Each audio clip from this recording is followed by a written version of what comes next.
toute l'actu sur Avignon avec Frédéric Plat.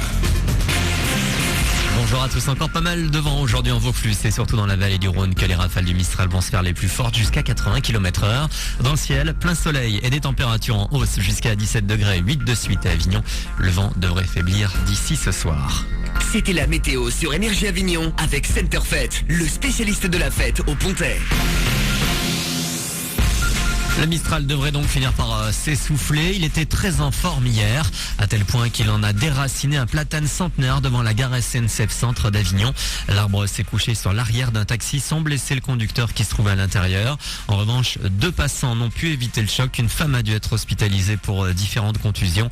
Un autre arbre qui menaçait également de tomber a été abattu. À Bolène, 2 collégiennes ont été heurtées par une voiture hier. L'accident s'est produit en fin d'après-midi à la sortie du collège Henri Boudon. L'automobiliste a perdu le contrôle de son véhicule, percutant 2 adolescentes de 15 ans. Elle a terminé sa course contre 3 véhicules en stationnement. Les 2 élèves qui n'ont été finalement que légèrement blessés ont tout de même été transportés au centre hospitalier de Bagnols-sur-Cèze et Orange pour subir des examens.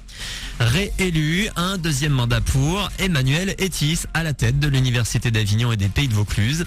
Après le renouvellement des différents conseils de la fac, le président, seul candidat à se présenter, a donc été réélu sans trop de surprise il y a de ça quelques jours. La surprise en revanche vient du taux de participation à 27,7%. Emmanuel Etis. Le niveau de participation à ces élections, tant pour nos étudiants que pour l'ensemble du personnel de l'université, que ce soit le personnel biatos, administratif, que pour les enseignants-chercheurs, où le taux de participation a été très important. Ce qui est assez inattendu quand il y a moins de listes ou qu'un seul candidat. Et je pense que ça montre avec force l'adhésion de notre communauté universitaire au projet qui est défendu. Et voilà, je pense que maintenant, ma responsabilité est d'être digne par rapport à cette responsabilité qui m'est renouvelée et voilà, de remplir les missions sur lesquelles je me suis engagé dans le cadre de mon programme, bien sûr.